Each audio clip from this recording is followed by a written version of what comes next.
ओम नमो नारायणाय नमः। जय श्री हरि।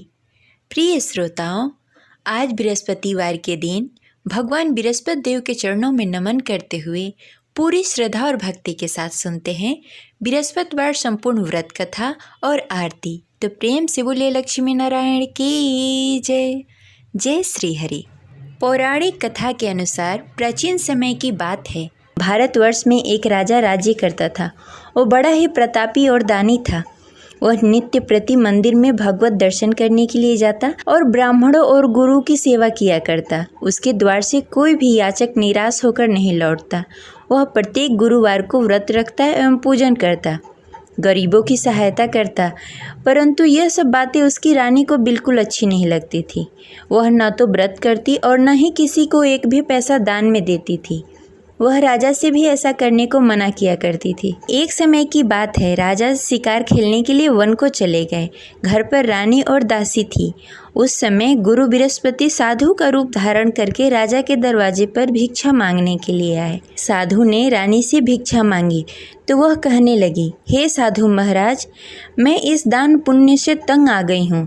इस कार्य के लिए तो मेरे पति ही बहुत हैं। अब आप ऐसी कृपा करें कि सारा धन नष्ट हो जाए तथा मैं आराम से रह सकूं। साधु रूपी बृहस्पति देव ने कहा, हे देवी, तुम तो बड़ी ही विचित्र हो। संतान और धन से कोई दुखी नहीं होता, इसको सभी चाहते हैं। पापी भी धन और पुत्र की इच्छा करता है। अगर तुम्हारे पास धन अधिक है तो भूखे मनुष्यों को भोजन करवाओ, प्याव लगवाओ, ब्राह्मणों को दान दो, धर्मशाला बनवाओ, कुआं, तालाब, बावड़ी, बाग, बगीचे आदि का निर्माण कराओ तथा निर्धन कुंवारी कन्याओं का विवाह करवाओ। साथ ही यज्ञ करो। इस प्रकार के कर्मों से आपके कुल का और आपका नाम परलोक में भी सार्थक होगा एवं तुम्हें स्वर्ग की प्राप्ति होगी। परंतु रानी साधु की इन बातों से खुश नहीं हुई। उसने कहा, हे साधु महाराज, मुझे ऐसी धन की आवश्यकता नहीं है जिसे मैं अन्य लोगों को दान में देती फिरूं, जिसको रखने और संभालने में भी मेरा सारा वक्त निकल जाए। साधु ने कहा, हे देवी, यदि तुम्हारी ऐसी ही इच्छा है तो जैसा मैं तुम्हें बताता हूँ वैसा करना। बृहस्पतिवार के दिन आंगन को गोबर से लीपना और अपने केशों को पीली मिट्टी से धोना। केशों को धोते समय स्नान करना। राजा से कहना कि वो हजामत कराए। भोजन में मांस मदिरा खाना, कपड़े धोबी को धोने के लिए देना। इस प्रकार 7 बृहस्पतिवार को करने से तुम्हारा सारा धन नष्ट हो जाएगा। यह कहकर साधु महाराज रूपी बृहस्पति देव अंतर्ध्यान हो गए। रानी ने साधु के कहने के अनुसार 7 बृहस्पतिवार तक वैसा ही करने का विचार किया। साधु के बताए हुए कार्य करते हुए केवल 3 ही बृहस्पतिवार बीते कि उसकी सारी संपत्ति नष्ट हो गई। भोजन के लिए भी 2 समय परिवार तरसने लगा तथा सांसारिक भोगों से दुखी रहने लगा। तब राजा रानी से कहने लगा कि हे रानी, तुम यहाँ पर रहो, मैं दूसरे देश जा रहा हूँ। क्योंकि यहाँ पर मुझे सभी मनुष्य जानते हैं, इसलिए मैं यहाँ कोई कार्य नहीं कर सकता। मैं अब परदेश जा रहा हूँ, वहाँ कोई काम धंधा करूँगा, शायद हमारे भाग्य बदल जाए। ऐसा कहकर राजा परदेश को चला गया। वो वहाँ जंगल से लकड़ियाँ काट कर लाता और शहर में बेचता। इस तरह जीवन व्यतीत करने लगा। इधर राजा के बिना रानी और दासी दुखी रहने लगी। किसी दिन भोजन मिलता और किसी दिन जल पीकर ही रहना पड़ता। एक दिन रानी और दासी को भोजन किए बिना 7 दिन व्यतीत हो गए। तो रानी ने अपनी दासी से कहा, हे दासी, यहाँ पास के नगर में मेरी बहन रहती है। वह बड़ी ही धनवान है। तुम उसके पास जाओ और वहाँ से 5 सेर बेजल मांग के लाओ, जिससे कुछ समय के लिए गुजारा हो जाएगा। दासी रानी की बहन के पास गई। रानी की बहन उस समय पूजा कर रही थी। बृहस्पतिवार का दिन था। दासी ने रानी की बहन से कहा, हे रानी, मुझे आपकी बहन ने भेजा है, मुझे 5 सेर बेजल दे दो। दासी ने यह बात अनेक बार कही, परंतु रानी की बहन ने कोई उत्तर नहीं दिया, क्योंकि वह उस समय बृहस्पतिवार का कथा सुन रही थी। जब दासी को रानी की बहन की कोई उत्तर नहीं मिला तो वह बहुत ही दुखी हुई। उसे क्रोध भी आया। वह लौटकर रानी से बोली, हे रानी, आपकी बहन बहुत ही घमंडी है। वह छोटे लोगों से बात नहीं करती। मैंने उससे कहा, उसने कोई उत्तर नहीं दिया। मैं वापस चली आई। रानी बोली, हे दासी, उसमें उसकी कोई गलती नहीं है। जब बुरे दिन आते हैं तब कोई असहारा नहीं देता। अच्छे बुरे का पता विपत्ति में ही लगता है। जो ईश्वर की इच्छा होगी वही होगा, यह सब हमारे भाग्य का दोष है। उधर रानी की बहन ने सोचा कि मेरी बहन की दासी आई हुई थी, परंतु मैं उससे नहीं बोली, इससे वह बहुत दुखी हुई होगी। अतः कथा सुन बृहस्पति भगवान का पूजन समाप्त करके अपनी बहन के घर गई और कहने लगी, हे बहन, मैं बृहस्पतिवार का व्रत कर रही थी, तुम्हारी दासी हमारे घर आई थी, परंतु जब तक हम कथा सुनते हैं तब तक हम लोग न उठते हैं और न किसी से बातें करते हैं, इसलिए मैं नहीं बोली। कहो दासी क्यों गई थी? रानी बोली, बहन, हमारे घर अनाज नहीं था। वैसे तुमसे कोई बात छिपी नहीं है, इस कारण मैंने दासी को तुम्हारे पास 5 सर बेझल के लिए भेजा था। रानी की बहन बोली, बहन देखो, बृहस्पति भगवान सबकी मनोकामनाएं पूर्ण करते हैं, देखो शायद तुम्हारे घर में कहीं अनाज रखा हो। यह सुनकर दासी घर के अंदर गई, वहाँ से उसे एक घड़ा बेझल का भरा हुआ मिल गया। उसे बड़ी हैरानी हुई क्योंकि उसके एक एक बर्तन देख लिया था। उसने बाहर आकर रानी को बताया। दासी अपने रानी से कहने लगी, हे रानी देखो, वैसे हमको जब अन्न नहीं मिलता तो हम रोज ही व्रत करते, अगर इनसे इस व्रत की विधि और कथा पूछ ली जाए तो हम भी इस व्रत को किया करेंगे। दासी के कहने पर रानी ने अपनी बहन से बृहस्पतिवार के व्रत के बारे में पूछा।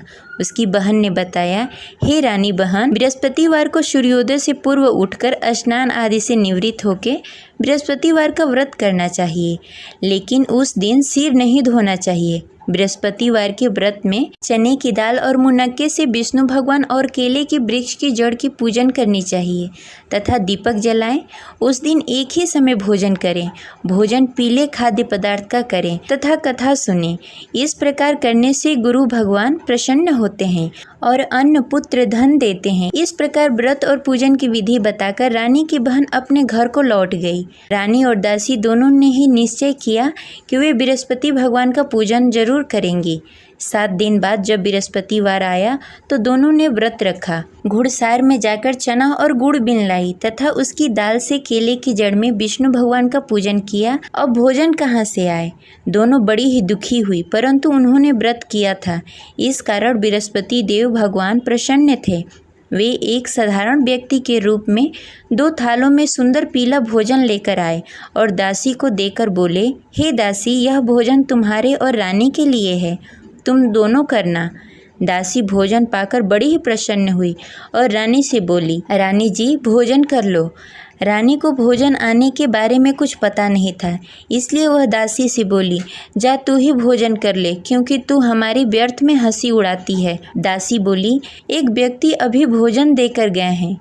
रानी कहने लगी, वह भोजन तेरे लिए दे गए होंगे, तू ही भोजन कर ले। दासी ने कहा, वह व्यक्ति हम दोनों के लिए भोजन की थाली लेकर आए हैं, इसलिए मैं और आप दोनों ही साथ भोजन करेंगी। फिर दोनों ने गुरु भगवान का नमस्कार किया और भोजन प्रारंभ किया। उसके बाद से वे प्रत्येक बृहस्पतिवार को गुरु भगवान का व्रत और पूजन करने लगी। बृहस्पति भगवान की कृपा से उसके पास धन हो गया, परंतु रानी फिर पहले की तरह आलस्य करने लगी। तब दासी बोली, देखो रानी, तुम पहले भी इस प्रकार का आलस करती थी, तुम्हें धन को रखने में कष्ट होता था, इस कारण सभी धन नष्ट हो गए। अब गुरु भगवान की कृपा से धन मिला है तो फिर तुम्हें आलस्य होता है। बड़ी मुसीबतों के बाद हमने यह धन पाया है, इसलिए हमें दान पुण्य करना चाहिए। तुम भूखे मनुष्यों को भोजन कराओ, प्याव लगवाओ, ब्राह्मणों को दान दो, कुआं, तालाब, बावड़ी आदि का निर्माण कराओ, मंदिर पाठशाला बनवाओ, दान दो, कुंवारी कन्याओं का विवाह करवाओ। धन को शुभ कार्यों में खर्च करो, जिससे तुम्हारे कुल और यश बढ़े तथा स्वर्ग की प्राप्ति हो और पितृ प्रसन्न हो। दासी की इन बातों को मानकर रानी ने इसी प्रकार का कार्य करना प्रारंभ कर दिया, जिससे उसका काफ़ी यश फैलने लगा।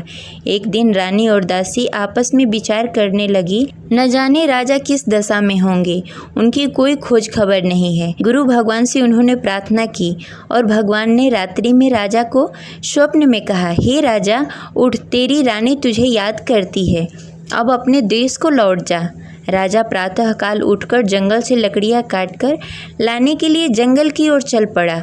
जंगल में गुजरते हुए वह सोचने लगा, रानी की गलती से कितने दुख भोगने पड़े। राजपाट छोड़कर जंगल में आकर रहना पड़ा। जंगल में लकड़ियां काटकर उन्हें बेचकर गुजारा करना पड़ा। उसी समय उस जंगल में बृहस्पति देव साधु के रूप में प्रकट हुए और राजा से पूछने लगे, हे लकड़हारे, तू इस सुनसान जंगल में किस चिंता में बैठा है, मुझे बताओ।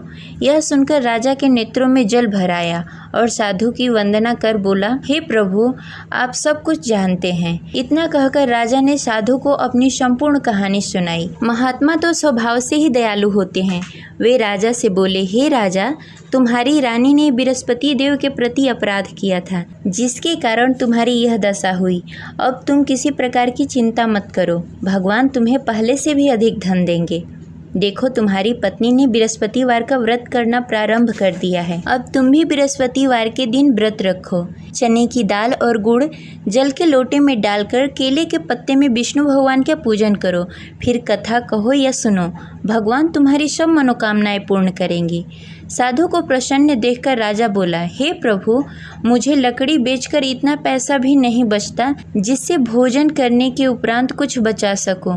मैंने रात्रि में अपनी रानी को व्याकुल देखा। मेरे पास कोई साधन नहीं जिससे समाचार जान सकूं। फिर मैं बृहस्पतिवार की कौन सी कहानी कहूं या सुनूं, मुझको तो कुछ भी मालूम नहीं है। साधु ने कहा, हे राजा, तुम किसी बात की चिंता मत करो। बृहस्पतिवार के दिन तुम रोजाना की तरह लकड़ियाँ लेकर शहर जाओ। तुम्हें रोज से दुगना धन प्राप्त होगा, जिससे तुम भली भांति भोजन कर लोगे तथा बृहस्पति देव की पूजा सामग्री भी लेकर आओगे। बृहस्पति देव की कथा इस प्रकार है। प्राचीन काल में एक बहुत ही निर्धन ब्राह्मण था। उसके घर में कोई संतान नहीं थी। वह नित्य प्रति पूजा पाठ करता, परंतु उसकी स्त्री बहुत ही मलिनता के साथ रहती। वह न स्नान करती, न ही किसी देवता का पूजन करती। प्रातःकाल उठते ही सर्वप्रथम भोजन करती, बाद में कोई अन्य कार्य करती। ब्राह्मण देवता बहुत ही दुखी रहते थे। पत्नी को बहुत समझाते, किंतु उसका कोई परिणाम नहीं निकलता। भगवान की अनुकंपा से एक समय ब्राह्मण की पत्नी गर्भवती हुई और 10वें महीने एक सुंदर कन्या को जन्म दिया। निर्धन ब्राह्मण कन्या के जन्म से बहुत दुखी हुआ। धीरे धीरे ब्राह्मण की कन्या बड़ी होने लगी। बचपन से ही उस कन्या की रुचि भगवान विष्णु की पूजा में थी। वह प्रातः उठती, स्नान ध्यान करती, उसके बाद भगवान विष्णु की पूजा करती और मंदिर में जाती। बृहस्पतिवार को व्रत करके विधि विधान पूर्वक पूजा पाठ करती। पूजा पाठ के बाद वह पढ़ने के लिए पाठशाला जाती। घर से चलते समय वह मुट्ठी भर जौ साथ में लेकर जाती और पाठशाला के रास्ते में थोड़ी थोड़ी जौ गिराते जाती। जब पाठशाला से लौटकर आती, जौ के दाने सोने में बदल जाते। लड़की सभी सोने के दाने बीन लाती। एक दिन जब वह सोने के दानों को साफ कर रही थी, तो उसकी माँ ने कहा, बेटी, सोने के दाने साफ करने के लिए सोने का सूप भी होना चाहिए। अगले दिन बृहस्पतिवार था। उसने भगवान बृहस्पति देव की पूजा करते हुए प्रार्थना की, हे भगवान, यदि मैंने आपका व्रत विधि विधान से किया हो तो मुझे सोने का सूप दे दो।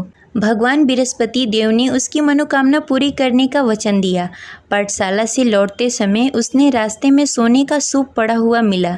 घर लौटकर सोने का सूप अपनी माँ को दिखाकर वह सोने के दाने साफ करने लगी।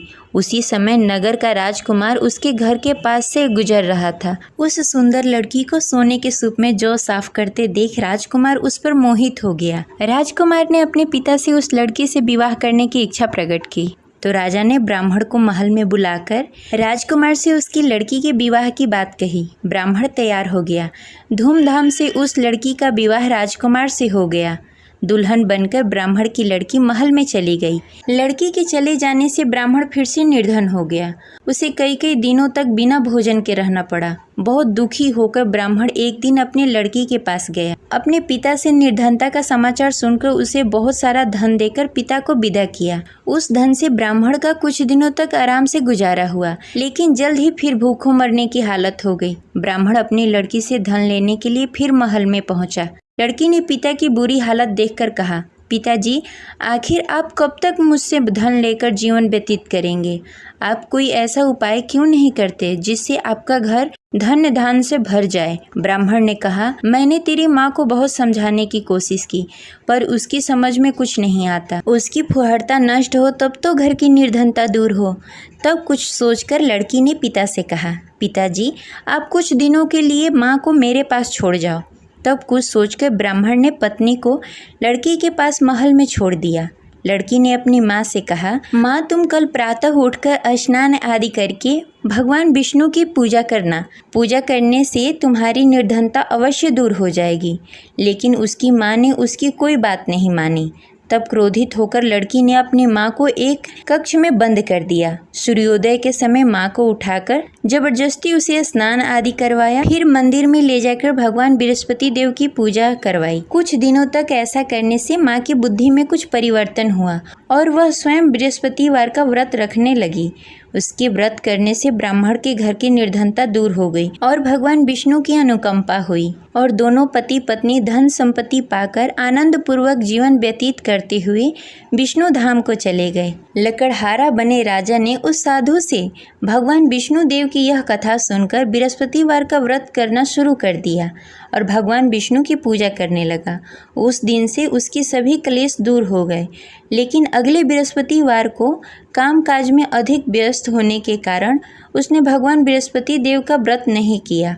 भगवान बृहस्पति देव लकड़हारे से क्रोधित हो गए और उसे भूल की सजा दी। उस दिन नगर के राजा ने नगर में घोषणा करके सबको सूचित किया कि प्रत्येक नागरिक मेरे महल में भोजन करने आए। जो नहीं आएगा उसे अपराधी मानकर भारी दंड दिया जाएगा। लकड़हारा बने राजा ने उस नगर के राजा की घोषणा तो सुनी, लेकिन जंगल से लकड़ी काटकर लाने और उसे बेचने में देरी हो जाने के कारण वह समय पर महल में भोजन करने नहीं पहुंच सका। अतः राजा के सैनिक लकड़हारे को पकड़कर महल में ले गए।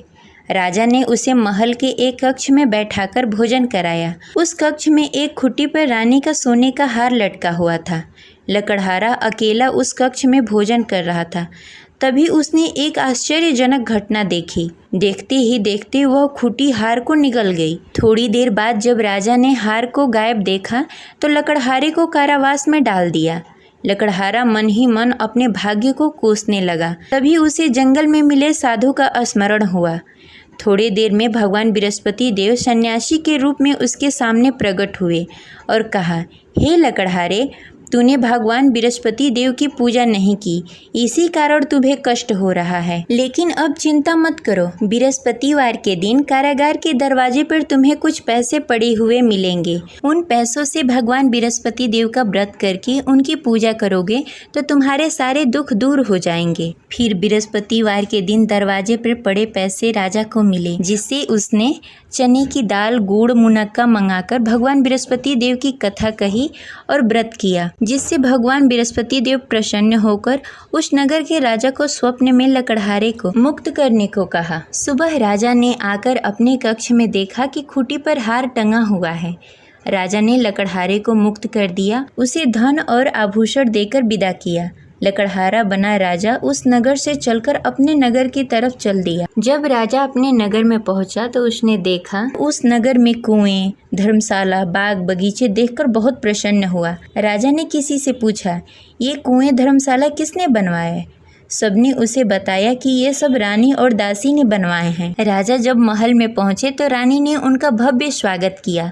तब राजा ने निश्चय किया कि सप्ताह में एक बार तो सभी बृहस्पतिवार का व्रत तथा पूजन कर सकते हैं, परंतु मैं प्रतिदिन व्रत किया करूँगा तथा दिन में 3 बार कथा कहूँगा। अब राजा हर समय दुपट्टे में चने की दाल बांधकर रखते तथा दिन में 3 बार बृहस्पतिवार का कथा कहते। कुछ दिनों के बाद राजा को अपनी बहन की याद आई। एक दिन घोड़े पर सवार होकर राजा अपनी बहन से मिलने के लिए चल दिया। अभी राजा नगर के बाहर ही पहुंचा था कि उसने देखा कि कुछ लोग एक 100 को ले जा रहे हैं। राजा को स्मरण हुआ कि आज उसने किसी को बृहस्पतिवार का व्रत कथा नहीं सुनाया। राजा ने उन लोगों से रोककर कहा, भाइयों, आप 100 ले जाने से पहले मुझसे बृहस्पतिवार का कथा सुन लो। लोगों ने राजा पर क्रोधित होते हुए कहा, तुम पागल तो नहीं हो?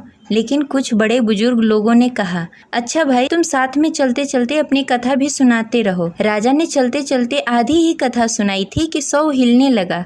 राजा की पूरी कथा समाप्त होते ही 100 उठकर बैठ गया। लोगों ने हैरानी से दांतों तले उंगली दबाई और अगले बृहस्पतिवार को भगवान बृहस्पति देव का व्रत करने व कथा सुनने का निश्चय कर लिया। अब घोड़े पर सवार होकर राजा चलते हुए एक किसान के पास पहुंचा। किसान अपने खेत में हल चला रहा था।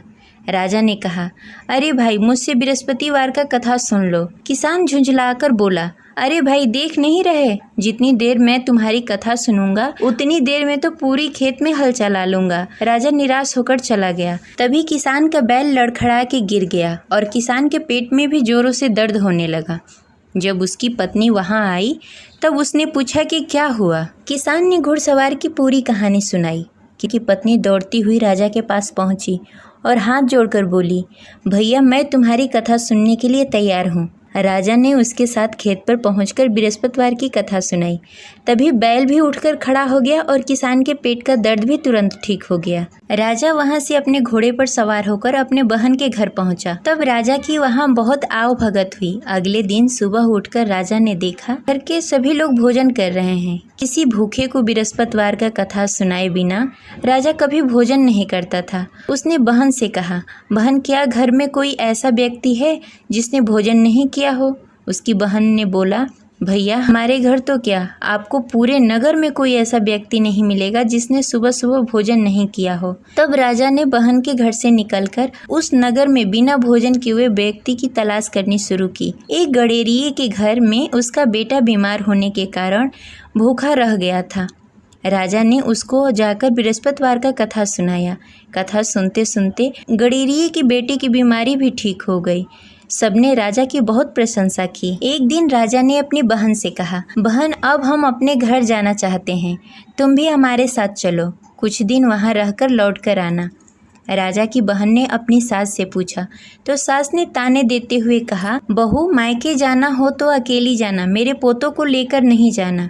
तुम्हारे भाई की कोई संतान नहीं है, कहीं तुम्हारी भाभी मेरे पोतों को भी जादू टोना न कर दे। दूसरे कक्ष में बहन की सास की बातें सुनकर राजा दुखी मन से अकेले ही अपने नगर को लौट गया। रानी ने राजा से कहा, आप तो अपनी बहन को साथ लाने गए थे, फिर बहन को साथ क्यों नहीं लेकर आए? तब राजा ने दुखी होते हुए कहा, रानी हम निसंतान हैं, इसलिए कोई हमारे घर आना पसंद नहीं करता। रानी ने राजा को समझाते हुए कहा, हमें बृहस्पति देव ने सब कुछ दिया है, अब भगवान बृहस्पति देव हमें संतान भी अवश्य देंगे। बृहस्पतिवार को विधि पूर्वक व्रत करते हुए राजा और रानी ने भगवान बृहस्पति देव से संतान के लिए प्रार्थना की। कुछ दिनों के बाद ही रानी गर्भवती हो गई। 10वें महीने रानी ने एक सुंदर बालक को जन्म दिया। राजा रानी जीवन पर्यंत बृहस्पतिवार का व्रत करते रहे। उनके घर में धन्य धान्य की वर्षा होती रही। इस तरह अनंत पूरक जीवन यापन करते हुए राजा रानी भगवान बृहस्पति देव की अनुकंपा से मोक्ष को प्राप्त हो गए। बृहस्पतिवार को विधि पूर्वक व्रत करके जो स्त्री पुरुष भगवान विष्णु की पूजा करते हैं उनकी सभी मनोकामनाएं पूर्ण होती है। जय बृहस्पति देव। अब सुनेंगे बृहस्पति देव की आरती। ओम जय बृहस्पति देवा, ओम जय बृहस्पति देवा, छिन छिन भोग लगाऊं कदली फल मेवा। ओम जय बृहस्पति देवा, तुम पूर्ण परमात्मा, तुम अंतर्यामी, जगत पिता जगदीश्वर, तुम सबके स्वामी। ओम जय बृहस्पति देवा, चरणामृत निज निर्मल, सब पातक हरता, सकल मनोरथ दायक, कृपा करो भरता। ओम जय बृहस्पति देवा, तन मन धन अर्पण कर, जो जन शरण पड़े, प्रभु परगट तब हो कर, आकर द्वार खड़े। ओम जय बृहस्पति देवा, दीन दयाल दयानिधि, भक्तन हितकारी, पाप दोष सब हरता, भव बंधन हारी। ओम जय बृहस्पति देवा, सकल मनोरथ दायक, सब संशय हारी, विषय विकार मिटाओ, संतन सुखकारी। ओम जय बृहस्पति देवा, जो कोई आरती तेरी प्रेम सहित गावे, ज्येष्ठानंद आनंद कर सो निश्चय पावे। ओम जय विरस्पति देवा, प्रभु जय विरस्पति देवा। जय विरस्पति देव।